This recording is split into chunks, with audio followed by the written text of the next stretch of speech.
Good morning students.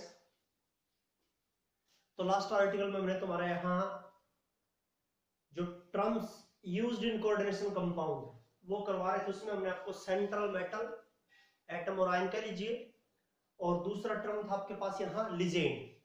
Legend में unidentate, monodentate legend कौन से होते हैं, बाइडेंटेट, डाइडेंटेट कौन से होते हैं, ट्राइडेंटेट, टेराडेंटेट, पेंटाडेंटेट, हेक्साडेंटेट, उनके एग्जांपल के साथ।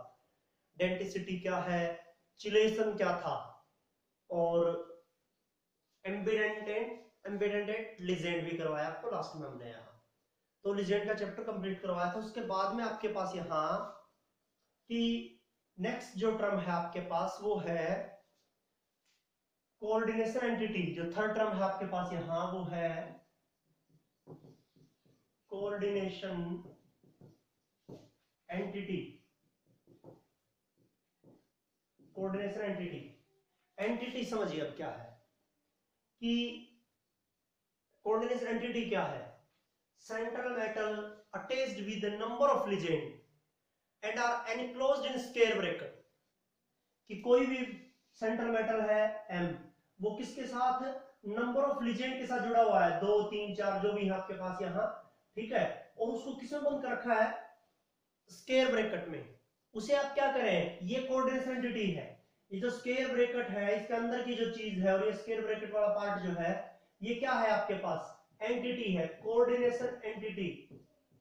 Coordination entity, central metal linked with a number of legend and are enclosed in square bracket, और उसको स्क्वायर ब्रैकेट में बंद किया गया है, ठीक है। अब ये स्क्वायर ब्रैकेट के अंदर की चीज, स्क्वायर ब्रैकेट और उसके अंदर की चीज, इसे क्या बोलेंगे आप, कोऑर्डिनेशन एंटिटी।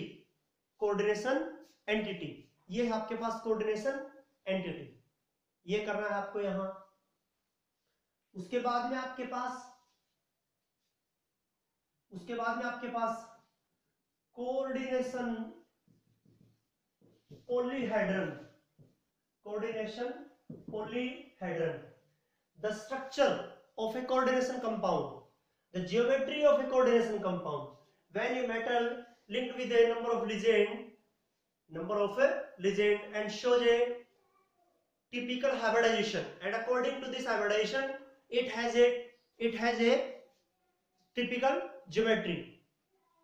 कि जब एक मेटल जो है ना नंबर ऑफ लिजेंड के साथ जुड़ता है और एक टिपिकल हाइब्रिडाइजेशन शो करता है, जैसे sp3, sp3d, sp3d2, sp3d3, ऐसे वो अपना एक dsp2, इस तरह का एक हाइब्रिडाइजेशन शो करता है। हाइब्रिडाइजेशन के अकॉर्डिंग क्या होता है, ज्योमेट्री होता है उसका क्या होता है, ज्योमेट्री।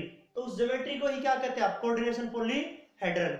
जैसे कि आपके पास मान लीजिए वहां मेटल का हाइब्रिडेशन sp3 है तो क्या ज्योमेट्री होगा वहां, टेट्राहेड्रन। और मान लीजिए dsp2 होगा तो क्या होगा, स्क्वायर प्लेनर। और मान लीजिए sp3d होगा तो क्या होगा, ट्राइगोनल बायपिरामिडल। जैसे मेटल उसका हाइब्रिडाइजेशन यहाँ ऐसे sp3d, sp2, sp3d2 हो तो इस तरह के, और sp3d2 और d2sp3 हो तो क्या होगा, ऑक्टाहेड्रन। ये दोनों एक चीज है, लेकिन आगे जाके बहुत ज्यादा डिफरेंस होगा इसमें, वो आगे बताएंगे आपको जब इसका काम होगा।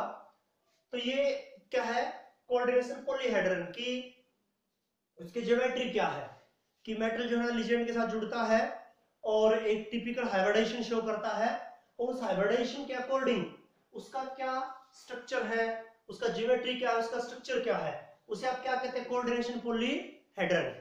उसे हम कोऑर्डिनेशन पॉलीहेड्रन कहते हैं, ठीक है। ये सब चीजें आगे मिल जाएंगी आपको, हाइब्रिडाइजेशन और उसका ज्योमेट्री जो है वो मिल जाएगा आपको, स्ट्रक्चर जो है वो किस तरह से बताना होता है, जैसे पी ब्लॉक में करवाया वैसे ही आगे भी होगा यहाँ ये भी। ये है आपके पास कोऑर्डिनेशन एंटिटी हो गया और कोऑर्डिनेशन पॉलीहेड्रन भी हो गया। उसके बाद में आपके पास नेक्स्ट जो टर्म है वो है आपके पास कोऑर्डिनेशन नंबर।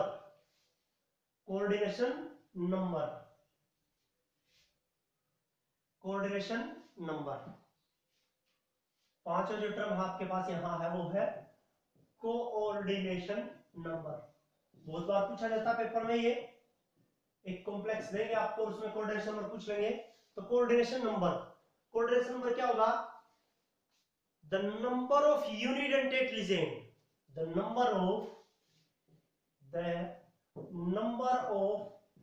यूनिडेंटेट लीजेंड और double the number of unidentate lesion or double the number of diadentate or bidentate lesion,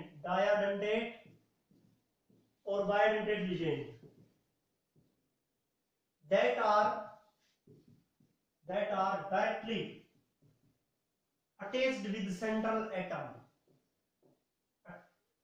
directly attached with central metal is known as coordination number।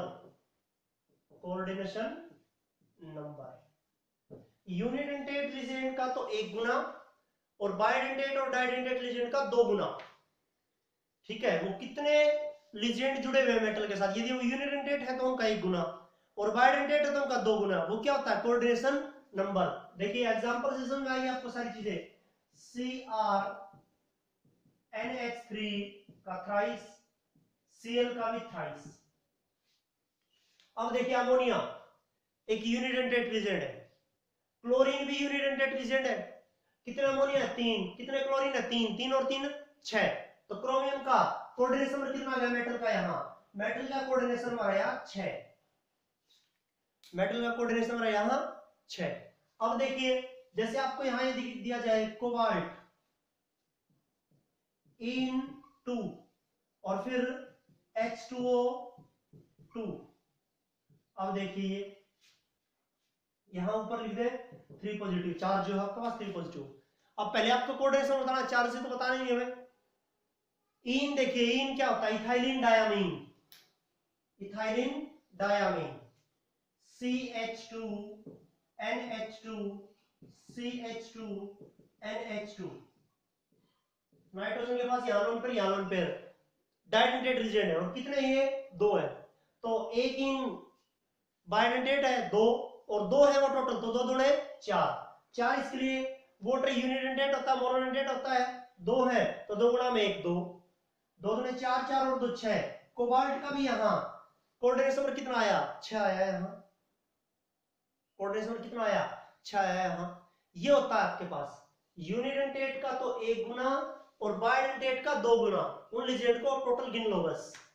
यदि वो unidentate legend है तो 1 गुना गिन लो, उनके कितने हैं वो वही कोऑर्डिनेशन हो जाएगा। बाइडेंटेट डाइडेंटेट है तो उनके दुगुने गिनो। जैसे इन आपके पास कितने थे? 2 थे, तो कोऑर्डिनेशन में कितने हो गए? 2 दूने 4। वोटर कितने थे? 2 थे। एक ही यूनिडेंटेट होता है तो 1 गिनना, इसके लिए 1 गुना में 2 2, 2 और 4 6, 6 हुआ कोऑर्डिनेशन नंबर। यहाँ यूनिडेंटेट था अमोनिया में, क्लोरीन भी, सारों को गिन लो। 3 अमोनिया 3 क्लोरीन 3 दूने 6 हुए बस सीधे, या 3 और 3 6 हुए। यहाँ इन के लिए डबल गिनना है और वोटर के लिए 1 गुना गिनना है, याद रखें। तो इन के लिए 2 होता है, 2 दूने 4। वोटर के लिए 1 गुना गिनना है, 1 गुना में 2 2, 4 और 2 6। ये होता है कोऑर्डिनेशन नंबर। मतलब मेटल के साथ वहां कितने लीजेंड जुड़े हुए हैं उनका नंबर क्या होता है? Coordination number.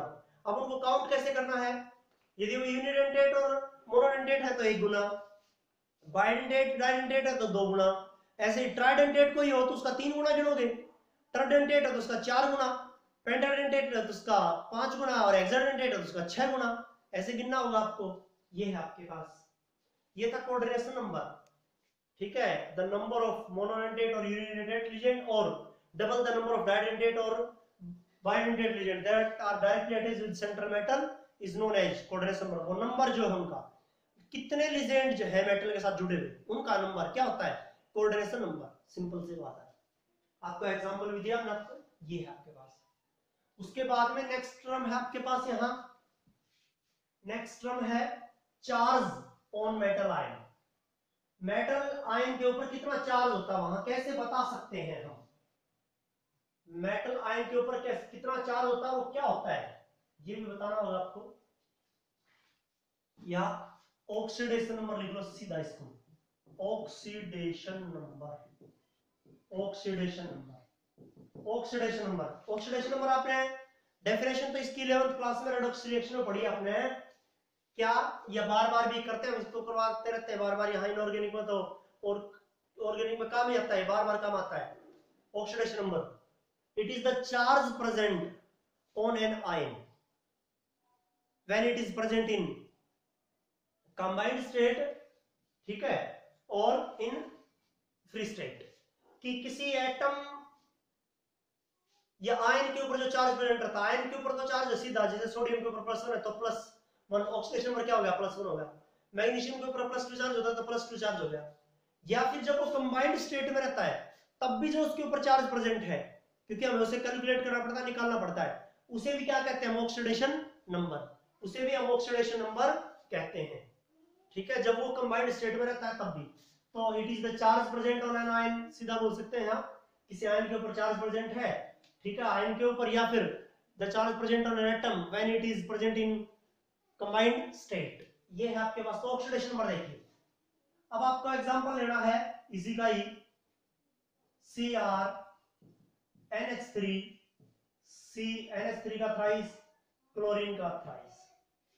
अब आपको यहां ऑक्सीडेशन में निकाला मेटल का, तो क्रोमियम का, जिसका निकालना है उसका एक्स मान लो, जिसका निकालना है उसका एक्स मान लो, ठीक है। तो क्रोमियम का निकाला, क्रोमियम का नहीं पता आपको, एक्स निकाल, एक्स मान लिया इसका। अमोनिया, अमोनिया क्या होता है, एक न्यूट्रल मॉलिक्यूल होता है, और न्यूट्रल मॉलिक्यूल के ऊपर चार्ज कितना होता है, 0। कैसे पता लगेगा, जैसे नाइट्रोजन के ऊपर -3 चार्ज और हाइड्रोजन के ऊपर +1 चार्ज, तो नाइट्रोजन -3 और 3 हाइड्रोजन के ऊपर +3, तो 0 हो गया कि नहीं हो गया, -3 +3। तो अमोनिया के ऊपर 0 लिख सकते हैं आप, +0 × 3, एक अमोनिया के ऊपर 0 चार्ज और 3 अमोनिया के ऊपर भी 0 ही मिलेगा। क्लोरीन के ऊपर चार्ज होता है -1, क्लोराइड का आयन, तो +1 क्लोरीन के ऊपर -1, 3 के ऊपर कितना होगा वो देखो, इज इक्वल टू। अब इस पूरे कॉम्प्लेक्स के ऊपर चार्ज देखो, पूरे कोऑर्डिनेशन कंपाउंड के ऊपर देखो, यहां कोई अलजेब्रिक सम नहीं है, तो ये भी न्यूट्रल था, इसका मतलब है इसके ऊपर पूरे के ऊपर 0 चार्ज है। x 0 गुणा में 3 कितना होता है, 0 होता है। -1 गुणा में 3 कितना होता है, -3 होता है, is equal to 0। x is equal to +3, मतलब क्रोमियम के ऊपर यहां कितना चार्ज आया, +3 चार्ज आया। क्रोमियम के ऊपर +3, अमोनिया के ऊपर 0 और क्लोरीन के ऊपर -1, तो 3 के ऊपर -3, प्लस का 3 माइनस का 3, 0 चार्ज होगा, ये देखो 0 चार्ज था ही ऑलरेडी। ये क्या होता है, ये सम होता है किसका, चार्ज का, कितना चार्ज है टोटल उस मॉलिक्यूल के ऊपर, उसका सम होता है, जो लास्ट में लिखते हैं ना, ये चीज आपके पास। ऐसे ही देखो, एक आपको ऐसा भी बताता हूं मैं, FeCN6 4 नेगेटिव या 3 नेगेटिव लिख दो, कोई दिक्कत नहीं है। FeCN6 3 नेगेटिव, FeCN6 3 नेगेटिव, ये है आपके पास। अब देखिए क्या होगा आपके पास, यहां आयरन के लिए निकालना है तो आपको x मानना है, x। साइनाइड, साइनाइड आयन आपने ये सब 11 तो पढ़े, साइनाइड के ऊपर कितना चार्ज होता है, -1 चार्ज होता है, तो साइनाइड के ऊपर +-1 चार्ज है, कितने हैं साइनाइड, 6 है, इंटू 6 कर दो, इज इक्वल टू। अब देखो -3 है, अलजेब्रिक सम कितना है, चार्ज का सम कितना है, -3 है, -3 रख दो, x -1 इंटू 6 कितना होता है, -6, is equal to -3, x is equal to -3, -6 को साइड लेके जाओ, प्लस का 6, x इज इक्वल टू कितना आ गया, +3। आयरन के ऊपर कितना चार्ज आया, +3 आया, कितना आया, +3 आया। अब +3 और -6, यहां ये +3 है इसका और ये -6, +3 और -6 का सम कितना होता है, -3 होता है, और वो लिखा भी गया है ऊपर, देख लीजिए, ये है आपके पास। ऐसे निकालते हैं आप ऑक्सीडेशन नंबर, ये निकालना होगा क्योंकि ये हमारे किसमें भी काम आएगा, जब नेमिंग करेंगे हम कोऑर्डिनेशन कंपाउंड की, इनका नाम पढ़ेंगे तब हमारे काम आएगा, और ये आगे भी काम आएगा कि किसके ऊपर कितना चार्ज है, जरूरी चीज है। एक और एग्जांपल ले लीजिए, K2ZN, ये लिख दीजिए आप, ये आपके पास K2 है और फिर आपके पास Zn है, और OH का 4 है आपके पास, यहां इनमें सब में आपसे मान लीजिए देखो यहाँ ये कोऑर्डिनेशन होता है, इसका कोऑर्डिनेशन मेटल पूछे तो कितना आएगा 6 और ऑक्सीडेशन नंबर कितना आया +3। मेटल के ऊपर चार्ज तो +3 है, ऑक्सीडेशन नंबर कह लीजिए, और कोऑर्डिनेशन नंबर कितना है 6, कितने लिगेंड जुड़े हुए हैं। ऐसे ही यहाँ ऑक्सीडेशन नंबर तो आप निकालोगे आप, और कोऑर्डिनेशन नंबर पूछने लग जाए तो कितना होगा, OH क्या होता है यूनिडेंटेट होता है, कितने हैं वो 4 है, तो 4 कोऑर्डिनेशन नंबर हो गया मेटल का यहाँ। अब देखो मैंने काउंटर आयन वाला भी लिख दिया आपके लिए, आपको निकालना है जिंक का। पोटेशियम के ऊपर चार्ज कितना होता है +1 होता है, +1 कितने हैं पोटेशियम 2 गुणा में 2 प्लस जिंक का कितना मान है आपको x, जिसका निकालना उसका x मान रहे हैं। हाइड्रोक्साइड क्या होता है OH नेगेटिव होता है, पता है आपको कितने हैं वो 4 है, प्लस -1 × 4 इज इक्वल टू, अब देखो इस एंटिटी के ऊपर पूरे के ऊपर जोड़ देखो कोई नहीं है, मतलब कोई चार्ज नहीं है, तो इसका मतलब 0 होगा सम यहाँ। अब देखिए +1 × 2 कितना होता है +2 प्लस x, -1 × 4 कितना होता है -4 is equal to 0, is equal to 0। अब देखिए x कितना आया यहां से -4 और +2 कितना होता है -2, और उस साइड जाएगा +2, तो जिंक के ऊपर कितना चार्ज आया +2 चार्ज आया। जो आपने पिछले यूनिट में पढ़ा था ना, हर एक मेटल की क्या स्टेबल ऑक्सीडेशन स्टेट है, वही चीज है ये ऑक्सीडेशन नंबर निकालना आपको। कैसे निकालना है ये देखिए, ये 11th क्लास में एक पूरा आर्टिकल था आपके पास यहाँ ऑक्सीडेशन नंबर का। रेडॉक्स रिएक्शन में हम ऑक्सीडेशन नंबर ही निकालना सीखते हैं, रेडॉक्स रिएक्शंस में हम ऑक्सीडेशन नंबर निकालना ही सीखते हैं। ये है आपके पास यहाँ, ये करना है आपको ऑक्सीडेशन नंबर कि कैसे आप ऑक्सीडेशन नंबर निकालते हैं, ये है आपके पास। नेक्स्ट टर्म हो गया आपके पास charge on a complex ion, charge on a complex ion. Next जो है ना, नेक्स्ट टर्म जो है वो क्या होगी, charge on a complex ion. Complex ion के ऊपर देखो न्यूट्रल है ना, जैसे ये न्यूट्रल है, इसके ऊपर कोई चार्ज नहीं है, 0 चार्ज है, इसके ऊपर कोई चार्ज नहीं, 0 चार्ज है, और वहां देखिए वो कितना चार्ज दे रखा था -3 कोऑर्डिनेशन कंपाउंड के ऊपर ही। तो आप क्या करोगे, चार्ज ऑन कॉम्प्लेक्स आयन क्या होता है, it is the algebraic sum, it is the algebraic sum of the charges present on the metal ion and the legend। Metal ion और लिजेंड के ऊपर जो चार्ज प्रेजेंट रहता है उसका अलजेब्रिक सम क्या होता है, charge on complex ion. Complex ion के ऊपर चार्ज जो होगा ना वो क्या होता है, जैसे ये देखो FeCN6 -3, ये था कोऑर्डिनेशन कंपाउंड। अब ये -3 क्या है, चार्ज है किसके ऊपर, कॉम्प्लेक्स आयन के ऊपर। इसकी डेफिनेशन क्या है, इसकी definition it is the algebraic sum of the charges present on metal and ligand. Metal और लिजेंड के ऊपर जो चार्ज प्रेजेंट रहता है उसका जोड़, उसका टोटल जोड़ क्या है, वो चार्ज है कॉम्प्लेक्स आयन के ऊपर। देखो निकाला आपने, आयरन के ऊपर +3 होता है और साइनाइड के ऊपर -1, तो +3 और -6, एक साइनाइड के ऊपर -1, 6 के ऊपर -6, +3 और -6 का सम कितना होता है -3 होता है, वो भी लिख भी दिया आपने, वो लिख भी दिया आपने -3, ये है आपके पास। तो ये आपके पास टर्म, और भी टर्म है, होमोलैप्टिक, हेटेरोलैप्टिक, कोऑर्डिनेशन कंपाउंड क्या होते हैं, होमोन्यूक्लियर, पॉलीन्यूक्लियर। तो नेक्स्ट आर्टिकल में आपको वो करवाए जाएंगे। आपको इतना काम करना है, इतना काम करना है आपको, यहां तक का बस।